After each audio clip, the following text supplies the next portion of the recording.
After that, Donald Trump has said 29 times. 29 times he said, 29 बार उन्होंने बोला कि भैया मैंने सीज फायर करवाया है। अच्छा, अगर वो झूठ बोल रहे हैं तो अपने भाषण में यहां प्रधानमंत्री कह दें कि वो झूठ बोल रहे हैं। यहां पे अगर दम है तो यहां पे प्रधानमंत्री बोल दे कि ट्रंप झूठ बोल रहे हैं। If he has the courage of Indira Gandhi, yes, let him say here, that Donald Trump, you're a liar. That you did not make a ceasefire, and that we did not lose any planes. Let him say it here. Yes. If he has the courage. 50% भी है इंदिरा गांधी का तो यहां बोल दे। 50% होगा तो बोल देंगे। सॉरी सर, एक साइड से 7th फ्लीट आ रही है, बोलने दीजिए सर मजा आ रहा है। ऐसा नहीं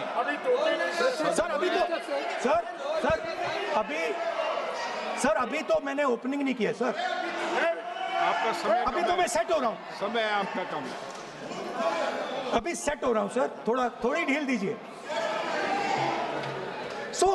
अगर दम है, अगर सचमुच में दम है तो आज शाम यहां प्रधानमंत्री को कह देना चाहिए Donald Trump is a liar, झूठ बोल रहा है डोनाल्ड ट्रंप।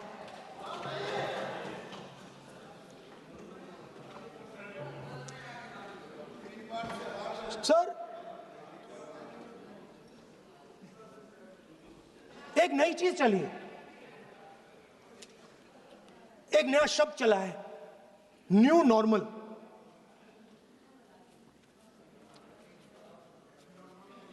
कि न्यू नॉर्मल है, एक्सटर्नल अफेयर्स मिनिस्टर नहीं है बट वो यूज करते हैं। भाषण में उन्होंने कहा कि सारे के सारे देशों ने टेररिज्म को कंडेम किया है। Absolutely 100% correct. मगर उन्होंने यह नहीं बताया कि पहलगाम के बाद एक भी देश ने पाकिस्तान को नहीं कंडेम किया है। Not a single country has condemned Pakistan. Everybody has condemned terrorism. What does it mean? That the world is equating us with Pakistan. Earlier, when the UPA government was there, it was very clear Pakistan is promoting terrorism. And they used to condemn Pakistan for promoting terrorism. Now, not a single country has condemned. Acha, very interesting, another fact. I mean, sometimes this external affairs minister amazes me. Chok jata hu main. He says that now even defense minister, we have deterred Pakistan. Acha, you have deterred Pakistan? Fine. The man behind Pahalgam is a Pakistani general called General Munir, Chief of Army Staff. That man is having lunch with the President of the United States. He is sitting there. Our Prime Minister cannot go there. Mr. Trump is breaking all protocol, and he's inviting the man who has done terrorism in India to have lunch with him. Prime Minister hasn't said anything. Prime Minister has not said, how dare Mr. Trump invite Mr. Munir to his office. माननीय सदस्य, इसको माननीय सदस्य, now let me say what Donald Trump has to say. माननीय सदस्य, ये सदन, let me say what Donald Trump has to say. सदस्य, ये सदन की संपत्ति है, इसको मत तोड़ो. Sorry sir, गलती हो गई. Now we have According to this government, they have deterred Pakistan. And the mastermind of the whole operation is having lunch with the president. Mastermind. After that, the president of the United States says, reason I had him here was I wanted to thank him. I wanted to thank him for what? I wanted to thank him for not going into the war and ending it. Let me repeat it. The reason I had him here for lunch was I wanted to thank him, the man who carried out Pahalgam. I wanted to thank him for not going into the war and ending it. Shame, very shame. Now, currently, General Munir, US General Michael Kurilla, head of their command structure, and generals from 4 Central Asian countries right now are having a conference on how to prevent terrorism. Right now. So while these people are running around telling the world that Pakistan has done terrorism, the United States is having lunch with the man and organizing and trying to figure out how he can help them fight terrorism. I mean, which planet is the foreign minister sitting on? Like, please come down. I don't know where you are. Come down. You have flown off somewhere. Right? The second thing, new normal. New normal is the chief architect of the Pahalgam is having lunch with the President of the United States. New normal. Now there's another new normal. There's another new normal. Fantastic idea. I don't know whose it was. At the end of the operation, by the way, the operation is still going on. They have declared victory, but it's still going on. Right? At the end of the exercise, they say, the government of India says, any act of terror is an act of war. Now, do you understand what this statement is saying? What this statement is saying is that any terrorist now who wants to make India fight a war has just got to do one attack in India. मतलब आपने पूरी की पूरी power आतंकवादियों को उठा के दे दी कि भैया आपको युद्ध चाहिए ना, आप एक अटैक कर दो, युद्ध हो जाएगा. It's craziness. You have taken the entire idea of deterrence and turned it upside down. Right? So today, no, 1 second, you're laughing. Tell me something. The next terror attack that happens, what will you do? What will you do? You'll attack Pakistan again? So now, the moment they know that you're going to attack Pakistan, they just have to do a terror attack and they know you're going. So, this government is clueless even about what deterrence means. Right? This government is clueless about what political will means. This government is clueless about what it means to let the army, air force, navy fight. That's the reality of the situation.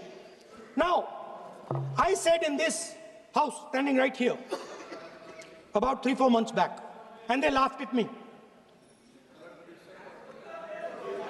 They laughed at me. I said that please understand that India's biggest foreign policy challenge has been to keep Pakistan and China separate. And I said here that I am sad to say that you have destroyed the single biggest, most important goal of Indian foreign policy. China and Pakistan are fused like this. Okay? Now let me tell you what that means. Well, let me tell you what that means. It means, sir, अगर आप समझना चाहते हैं मैं समझा दूंगा थोड़ी देर बाद. Please, समझा दूंगा सर. please, आप समझा दूंगा तो बैठ जाएंगे sir. Don't worry, I'm ready to do it.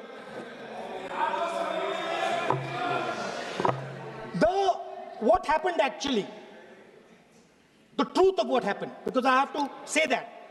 What happened is that the government of India thought they were fighting Pakistan. And when they arrived, they suddenly realized that they were not fighting Pakistan, they were fighting China and Pakistan. Meaning that the Pakistani army was attached. Pakistani Air Force was attached to the Chinese Air Force. And not only that, the doctrine of the Pakistani Air Force was completely changed. The information available to the Pakistani Air Force was completely changed. And the Chinese were feeding information, critical battlefield information, satellite information, targeting information to the Pakistanis. And if you don't believe me, one second. If you don't believe me, General Rahul Singh, during a FICCI event, May 11th, when the DGMO level talks were going on, Pakistan actually was mentioning, we know that you such and such important vector is primed and ready for action. I would request you to perhaps pull it back. And he says, so it is very clear they were getting live battlefield inputs from China.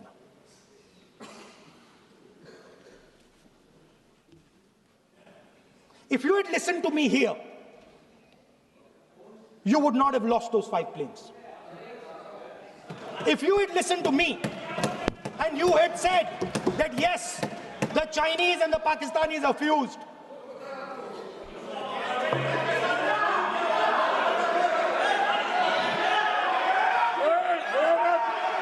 sir, EM, External Affairs Minister says, yesterday in his speech, he says, the two-front war concept is a very old concept. I don't know what he's talking about. The two-front war concept is gone. It doesn't exist anymore. There is now a unified front concept where there is only one unified single front, and war is going to be held on multiple domains: space, electromagnetic, cyber, undersea, air, space, air, land, sea. So he does not even understand the basics of warfare. He's talking about two front. That ship has sailed long ago. Speaker, sir, how did this integration between Pakistan and China take place? I want to make it clear. There is a center called CENTIAC, Center for AI and Computing, that was built in Pakistan with Chinese help. That was built in Pakistan with Chinese help. And the aim of the center is to integrate the Pakistani Air Force with the Chinese Air Force and make and transform the Pakistani Air Force into a network-centric Air Force.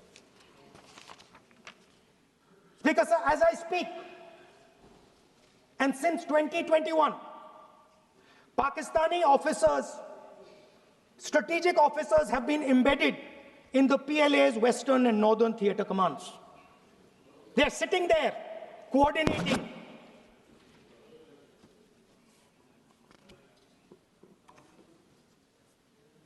So it is important to understand that you did not have political will, that you did not give freedom of maneuver, but there is another problem. And the problem is that we are now facing not just China, not just Pakistan, but China and Pakistan fused as one militarily. Speaker, sir, it is dangerous in this time for the Prime Minister to use the forces to protect his image. It is dangerous for the country. The forces should only be used in national interest. The forces should be used with freedom. If you want them to be used, you want to unleash a tiger, free him. Do not tie his hands behind his back. Do not go to the Pakistanis and say, listen, don't escalate. Then go all the way. Then fight properly and defeat them once and for all. Don't have President Trump tell you that I have stopped the war 29 times. Have the courage to tell him, no, to hell with you. You can't stop any war. We're going to fight.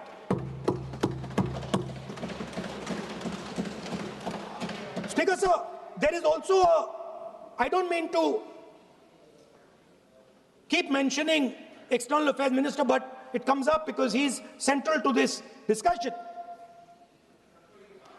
I want to finish by telling you about something he said that shows the complete bankruptcy of the foreign policy of this government. Please remember that not a single neighboring country, not a single country condemned Pakistan. Not one. They condemned terrorism, they didn't condemn Pakistan. This is something that he didn't say. Now listen to what he has to say. And this shows you the mindset of these people. This explains why in his entire discussion yesterday of 1 hour, the defense minister did not say the word China. This explains it. And let me read the quote from the External Affairs Minister. Look, China, are the bigger economy. What am I going to do? As a smaller economy, am I going to pick a fight with the bigger economy? It is not a question of being reactionary. It is a question of common sense. Meaning he is scared. And this is the point. The point is that we are now facing in front of us Chinese and Pakistani fusion. And it is a very dangerous time. As you can see, it is a very dangerous time. And we cannot afford a Prime Minister who does not have the courage to use the army the way it has to be used. We cannot afford a Prime Minister who does not have the guts to say from here that Donald Trump is a liar. He didn't stop India from fighting. Okay. He's lying about the planes. Okay. We need a Prime Minister who completely frees the army, frees the Air Force, frees the Navy and says, go, khatam karo kaam ko, like Indira Gandhi did. Thank you, Speaker Sir. I'd like to end by saying this entire discussion is about the people who died in Pahalgam. It is a tragedy, and it was very disturbing to me, again yesterday, where they were talking about everything. They were talking about Pakistan, they were talking about everything, but they did not mention the people who died in Pahalgam. So let me finish. Finishing. Otherwise, you are not allowing, sir, LOP. Only this time, only allowing. Other time, mic is not allowed. Sir, do not allow India to be reduced to a battlefield where large powers are fighting. We have to navigate. We have to protect our interest. Second, to the Prime Minister, the nation is above your image, above your politics, and above your PR. The forces are above your PR, your image, and your politics. Have the humility to understand that. Have the dignity to understand that. And do not sacrifice the armed forces and national interest for your own petty political gains. Thank you, sir.